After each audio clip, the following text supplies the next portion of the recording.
We are back on our channel. Welcome in, guys. We will be talking a little bit about Malcolm and Marie on Netflix today.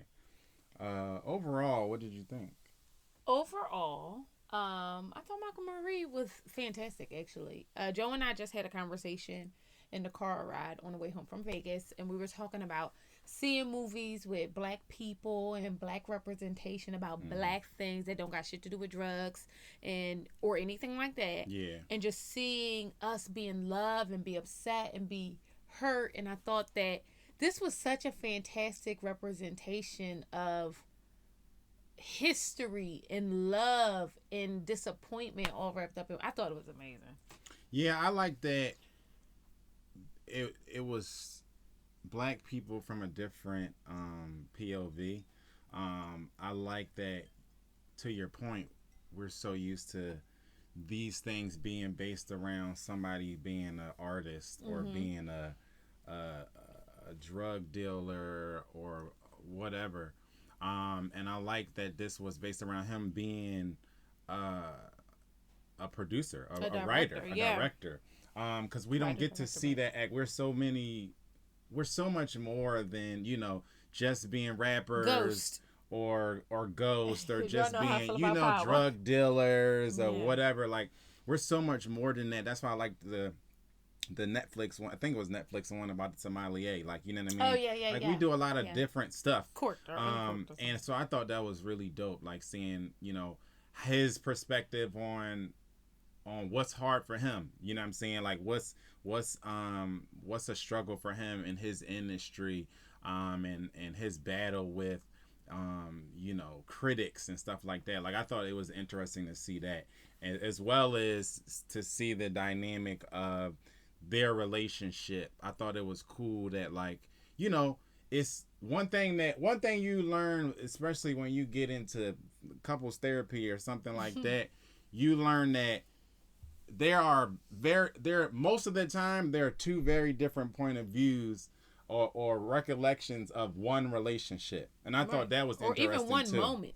Yeah, right. And I thought that was interesting too because she was like She had a different she perspective had a on the completely relationship. yeah. So let's set the tone. Basically, the story is about two a couple. They've been together for about 5 years now, and they are coming back in the house from his movie premiere. Yeah, Okay, uh, Imani or something like that, which is a great name. yeah, But I thought, first of all, I thought it was really cool that it was set in just the house.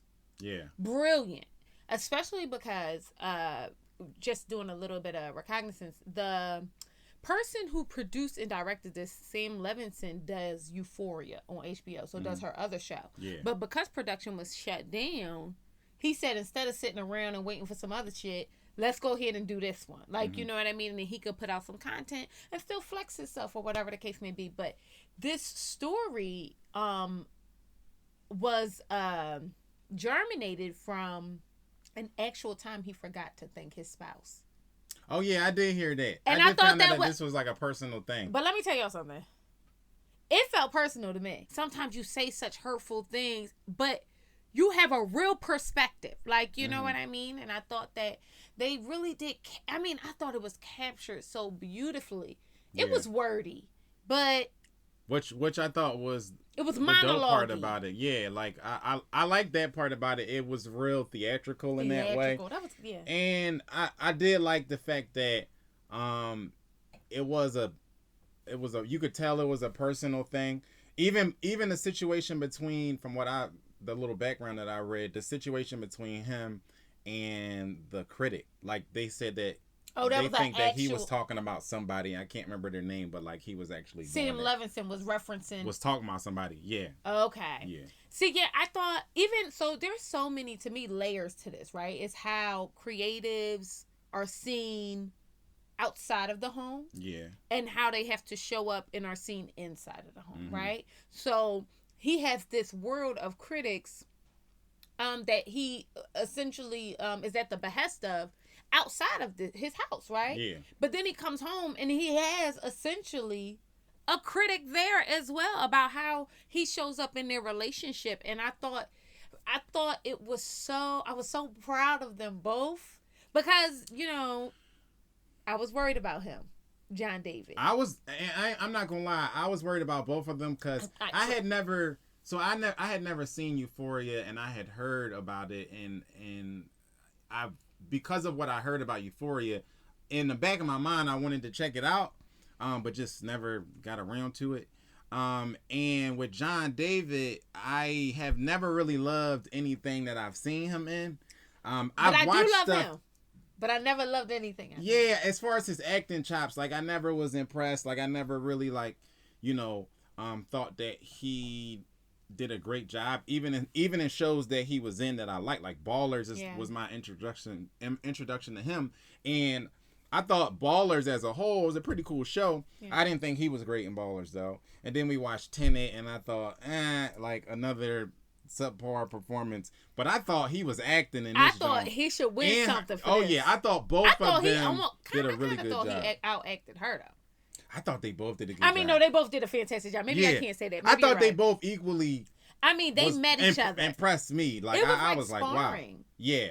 Oh yeah. You know what I mean? Like you felt the energy, even when she wasn't saying anything, because he goes on these long diatribes, right? And he's like kissing on her, and she's standing at the sink, and even her facial expressions of like, I'm not in the mood. You touching me ain't gonna do nothing because you did some back there that I just can't let go of. When I mean that is so real, I was just like, somebody really captured something very special in that. And a lot of people have been saying that the story is toxic, right? But I think in what way? I think that to watch them go through this oscillation of emotion, we're happy, we're sad, we're happy, we're sad, we're fighting with this, right? I think people thought that it was toxic because they was on a roller coaster, like an emotional roller coaster. Yes, but I think toxic. That's real life. I was going there with you, baby. Yeah. Because I agree. I thought that toxic was a big word. I think that, unfortunately, sometimes people do argue like that. But every relationship, it's not even sometimes, every relationship has ebbs and flows. This was a snapshot into ebbing and flowing in one night, but it was a synopsis of like how most relationships are. You have your good moments, you have your down moments, you have your dark moments, you have your light moments. But we're still getting each other and have that chemistry throughout. Yeah, like, that's... Yeah. I mean, I get it though, because some of the things that were said were kind of hurtful, whatever the case may be. And they say to each other hurtful things, right? Which is also what people do in relationships. People could love you and say the nastiest things because only the closest people to you could do that. Right. You know what I mean? But I didn't think it was toxic though, because I felt like, to your point, this is a snapshot, right, of a moment in time. But we also have to remember, me and him have this conversation a lot. They had history. And people think that time is like the great... Like, time is so much more important, right? But sometimes time can be to a detriment. Mm-hmm. Like, I tell him that all the time. Like, just because we got time in, don't mean that the time was good. Mm-hmm. So now I have to deal with all the issues and all the resentment and all the upset and hurt. We still getting over shit. You know what I mean? So for them to have that moment and that back and forth, that shit is real. Like, you know what I mean? It's not that easy. It's not just like, okay, we going through all this where I had to pick you up off the floor because you're a goddamn drug addict and stuff like that. You don't forget that shit. Yeah. Like, you don't forget that, but you just want to have these...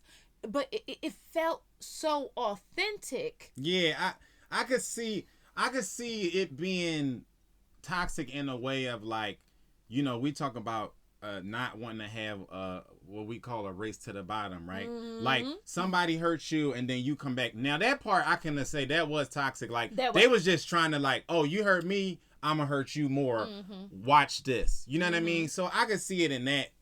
If that's what people meant, which I haven't, I only really saw like really great reviews of it. But now that you say that, I could see that being like, yeah, that's not okay. Like you can't, like, you know what I mean? Like at the point where he like, you want to hurt me, but now I'm gonna snap you like a twig. Like that's a race to the bottom, and you don't want that in your relationship. Ooh. But at the same time, I agree. I appreciated them showing the rawness of it. You know what I'm saying? The seesaw action of their relationship. And it, I get it though. It was, you know, that part was a lot and draining because you think you think that they're about to see the sunshine, and then somebody say some more stuff that take you right back down but into that's it. that time and I'm like, thing. oh, here That's we go. That's how that. First of all, bust down. Let us know when you're arguing with your spouse about something today. Something they did 100 years ago might creep up in the back of your head, and you just like, see, this is the shit I'm talking about. I do it all the time. This is his biggest issue with me. I'll hold on to everything. I don't give a damn what it is, and it's like that's a real thing that people do though. Like, Yeah, you know it what I is. mean? Like when you don't release that hurt, release that trauma, release that whatever, you're still constantly going on this cycle, and that's the toxic part about it. This cycle of loving and hating and loving. Yeah, That's yeah. why the last song was a thin line, like the between love and hate. Like, you know what I mean? Because it is. Mhm. Like, you know what I mean? Like in real life, with anybody that you love, like the opposite of love, like, you know, love is not hate, it's indifference. Like, you know what I mean? And I think that this was such a tale of I thought it was good to show how selfish he was though. Cause he was selfish too. But it's like when I mean this movie resonated with my life so deeply, y'all have no idea. I watched that movie and I might have been like, I was just really like, this shit is real. Yeah. Were you talking to somebody and it's like, all he never once heard her. Like if you guys watched it, and this is a spoiler alert. When they resolved everything and they're laying in the bed and he says, I'm sorry, thank you. It was quiet. Why? Because because all she wanted throughout the entire And they could have thing, ended it there for me. They could have no, but they wanted to give you the idea like, did this bitch leave in the morning?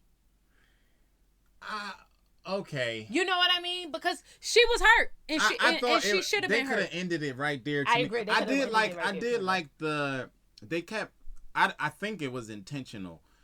They kept giving us this aspect of like blue balls. Like you keep thinking, oh, they good. They about to have their moment because it also was his POV that he just wanted to have a good night and have make love with his woman. Right. And they kept getting there and then stopping. Right. And then they would argue and then they would do it. They would get there again. They start making out. You like, okay, finally they over it. Now they gonna get together. Everybody gonna go to sleep and everything be cool in the morning. And they kept doing that, which I thought artistically was cool, like constantly taking us there and then like but that's why people felt that toxicity because they created an environment for that, and that's a testament to how well they did when they did this movie. Yeah, this was like so good. Even the scene when he eating the macaroni and cheese, which was annoying to me. I was like, you can't have two black people in the scene and had them eating Kraft macaroni and cheese. I don't know what world y'all do that. But he could have made some ramen. Yeah, it definitely should have been something black else. Folks have? But she looked like the type to make him some macaroni, like some Kraft macaroni and cheese. Like, you know, she just looked like. But he looked, well, you know what? I don't know. But I thought she don't look like she could make some bomb ass macaroni and cheese. Like, you know, yeah, she just don't. Yeah, okay. You know? But I mean, like, if you was going to eat something super fast, you wouldn't eat ramen. I don't eat ramen, but she looked like when she eats something super fast, it's Kraft macaroni and cheese. Cause then she brought it up to him like she did him a favor. You eating the macaroni and cheese? Like she did do him a favor. Like, see, no, I'm saying she like did do him a favor. like she slaved over. When you make macaroni and cheese, it take you an hour and a half. She was talking to him like that's what it. You put that thing in the microwave and pour some Kraft on it. You know what I mean? But that's what I'm saying. She threw it back up like I was slaving over this Kraft macaroni and cheese. But I do think that like I thought that scene was so important because what they're showing, first of all, there was two things that I thought was going on. They were showing how needy he was. It was certain moments where he like, Marie, because he needs her energy in his space. Mm-hmm. Like, you know what I mean? To thrive and figure stuff out. Despite the fact that that's why she was walking away and getting ghost on that motherfucker. Like, I need room to like roam and be free and get my thoughts together. And like the idea that she is constantly at the behest of him, even though she felt away. That after 5 years, this man finally make a movie. We finally in the place. And then the movie is supposed to be reminiscent of things that happened in my life. And you will go there and then not thank me and then come home and I got to feed your raggedy. But the other thing that was kind of funny was The thank you was. We've come to find out that the thank you was not all she wanted, which is I think he said in the moment bothered me too. She wanted a job. Okay, she wanted to be in the joint, and it took her a minute to get there. Which that's when he was like, "Oh, okay, that's what this is about." And I think we had this is about moment as well, because then she finally got to the fact that like, "Oh, I was good. Like you should have picked me for the part." But she didn't even audition. Right. The thing is that So, he like, said, did you want it "I that asked you bad? to audition." But the thing is that it does. What I loved about that, to your point, is that every moment they gave him, they gave her.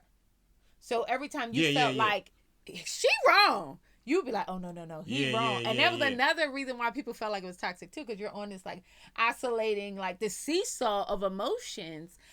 Which is also art depicts life, which is very, very consistent with most relationships in life. Nobody carries 100% of the blame.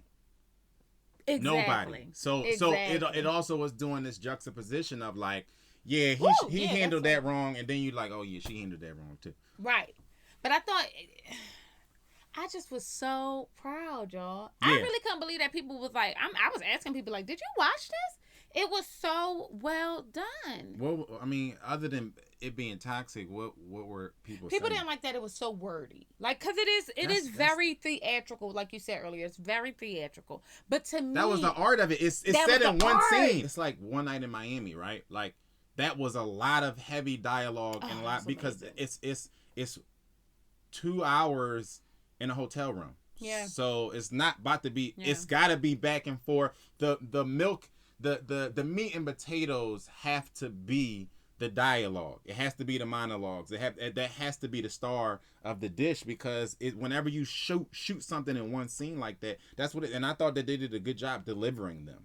I thought they did an amazing job delivering them, and I thought they did a very good job depicting them both. Like, did I feel like he was a-hole? Yeah. But then I did feel like he genuinely loved this woman. Like, I feel like he couldn't have loved her and not wanted to pick her up off the floor. Like, when she had made a statement that, like, it might not even be the love here. It might just be that you needed to attach yourself to some emotion because you lack it. You know what I mean? And I thought, no, only a person that love you could go through some mess with that, like that with you. How about that? No matter what you think they trying to write about you or whatever the case may be.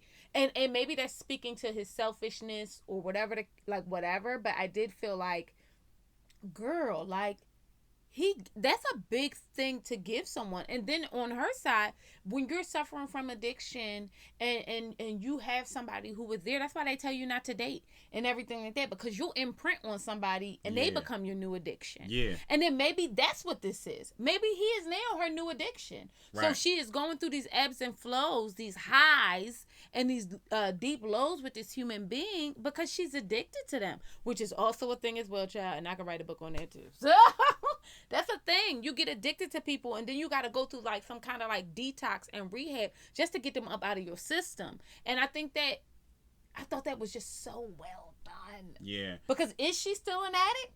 Right. Maybe she is. Maybe she is still an addict, because he also kind of alluded to it and said, you like punishment. You like this getting beat up. You like being abused. You know what I'm saying? So maybe that was another kind of peek into the window of her being an addict. Huh? What was your favorite scene? I think my favorite scene was probably him snapping about the critic outside. She's on the couch and he's losing his mind at going at this critic, like as if the critic is in the house. I thought that was hilarious. My favorite scene is when he start running them hoes down. Like, oh, you thought this was about you? Oh, that was, because to me that made me cringe. That was not mine. That was to me was like, but that's the toxicity in me. Give it to him, because people will have you thinking the sun is rising set on their ass. Yeah. Like, let me tell you something here, ho. Like, it's been you and 100 ones that look just like you, which was mean. Let's be clear, that's the toxic part of me. Okay, yeah. But I also love that when he was going like the walk. No, I got the walk from this person.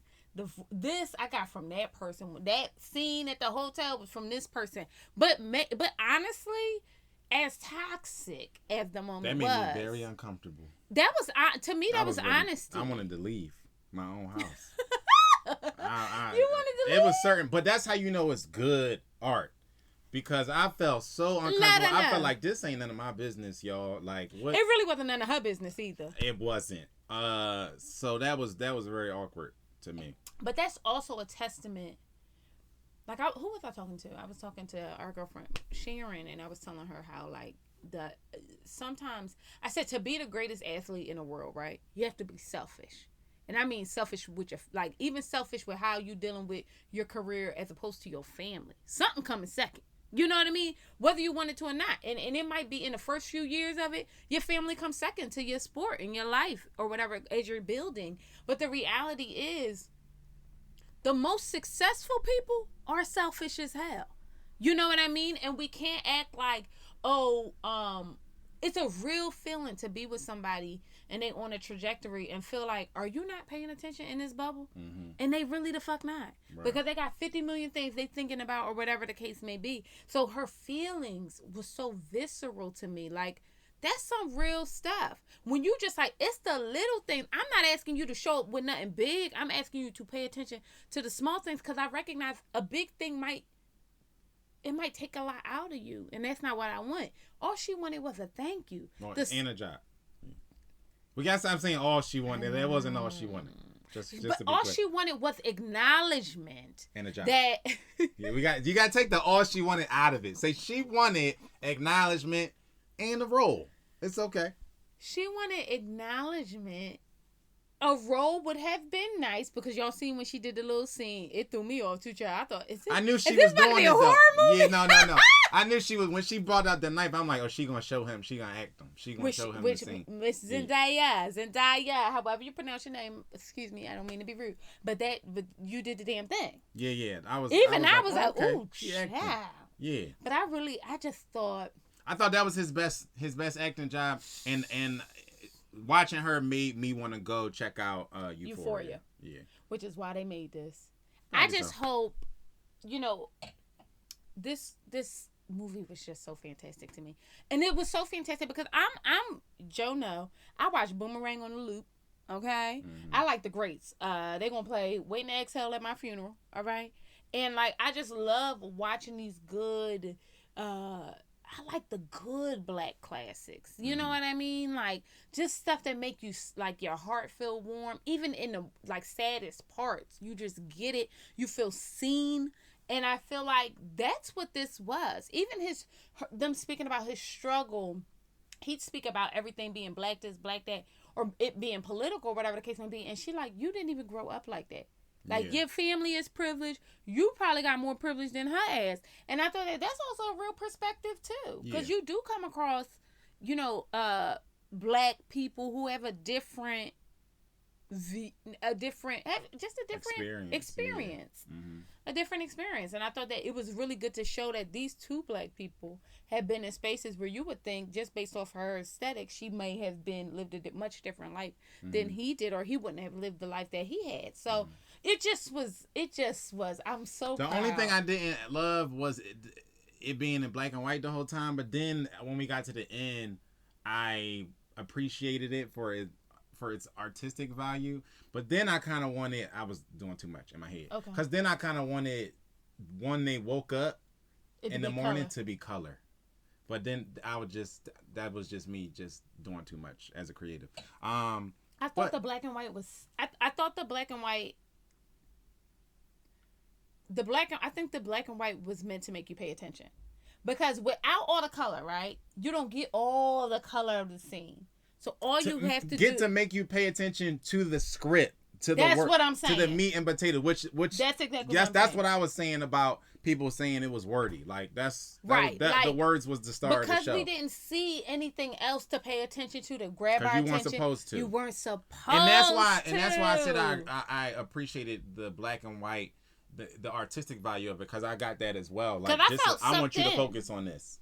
You know what I mean? So, but that was cool. The biggest, one of the other underlying things was the way they chose to play the music. They wrote this story about me. I don't give a damn what nobody said. But even the music and how, like, she was like, oh, then you play that song. It's supposed to be a sorry ass apology or whatever the case may be. And then she puts on the song, and it's like, are you gonna leave this man because he ain't no good? And she like, no. All the stuff, you know what I mean? The oh my god, whose song was that? I don't remember. Dionne Warwick.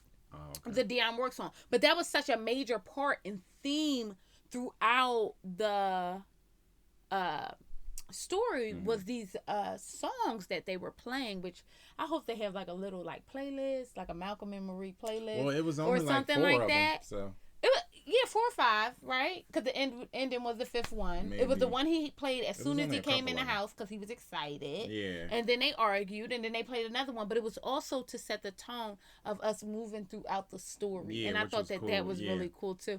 I think I was longing for high frequency movies. Mm-hmm. My And big something different. It was something new. It was different. It was sexy. It was different. When he was feeling hot and heavy, I was feeling hot and heavy. You know what I mean? Like, I enjoyed it. And I felt like,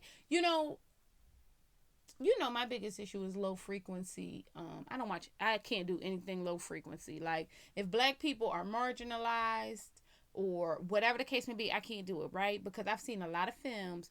Boomerang is one of my favorite films because they are like marketing directors and VPs and everybody's sharp and educated, and you know what I mean? But guess what? We still like this too. And it's like, to me, that's representative of what black and brown people look like more than the not that we shouldn't have stories of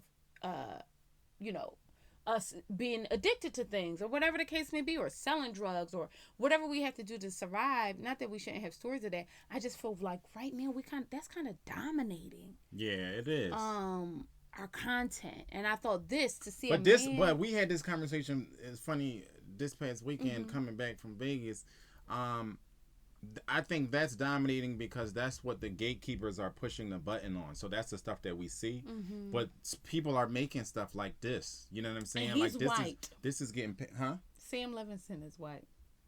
Oh, okay. But I'm saying that to say, like, it's fascinating that you say that, because were we speaking about it from a space of a black? No, I was just talking about it in the space of like these things, like, because she made the comment that people aren't making good film anymore, and I was saying that the content space is so oversaturated that I think people are making it. It's just hard to cut through the fat. And I'm saying stuff like this. There's probably there's probably a couple more Malcolm and Marie's that got made that didn't star Zendaya and Denzel Washington's son. Well, John David, give him his justice. He earned his name. What did I say there? You said Denzel Washington's son. His name is John David. Hold on. We can't act like him being Denzel Washington's son doesn't add to his. So I'm just, Kate Hudson is Goldie Hawn's daughter. I'm not saying it's a problem. I'm saying that give him his respect. No. I'm not saying it's a problem. I'm saying when you go to pitch a movie, the fact that you have Denzel Washington's son in it is going to help it get picked up. You know what I'm saying? We got to be for real about that. And so it was no shot at John David, not to mention also we just talked about he ain't the greatest of actors, so you can't possibly believe that him being Denzel Washington's son didn't assist him in getting to where he is today, because he's been. I don't even want to talk about him being a bad actor.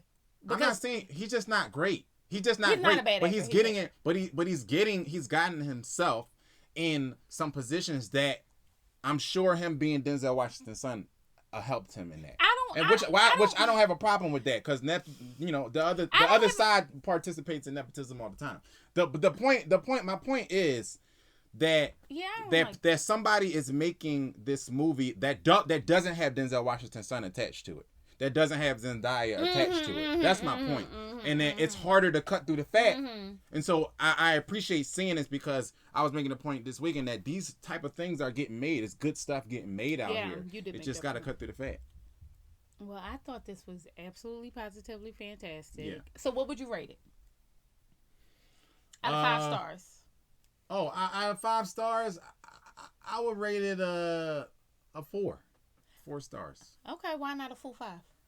Because you really got to knock my socks off for it to be 5. Like I thought my expectations was low, so I think they exceeded your expectations. Yeah, but I didn't the bar, because again, knowing John David's, performances and other stuff, I had a very low bar, and I really had no expectations for Zendaya because I hadn't seen her really in anything else. So the bar was low. So I'm gonna give it a 4.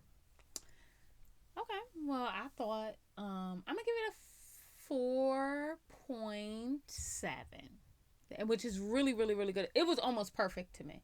Like, because I think I always grade anything I watch based on how it actually like moves through my emotions. Yeah, yeah. So if I'm going on an emotional roller coaster with you, we doing it. Mama walked in the door, she was fine as hell. I felt every time she walked across the room, I felt her. And I felt like, and every time, even him eating the macaroni and cheese, it just was so well done. I think it was one of the best movies I've seen in 2021. Yeah, is that you see what I did? That's what I looked at, Daddy. Okay, it's I said 2021 because I wanted to see what month it was. But I thought this, if this is the kind of content we're making in 2021 or putting out in 2021, I'm excited. Yeah. I'm excited. I am so impressed. I was impressed. Yeah, that was cool. I really was. So I hope you guys enjoyed this. I think we're gonna do Judas and the Messiah. Yeah. We're gonna watch that one too. If you guys know of any Black films, okay, about Black stories, we're gonna do more than that. But I'm personally looking for good Black stories because I don't see them as much. Right. So, but I know they out there. But we know they out there. So if you watching something and you like, girl, Joe, you gotta watch this, bust down, let us know. We trying to watch something brand new, okay? Yeah. And we'll see you beautiful mugs later. Peace. Bye.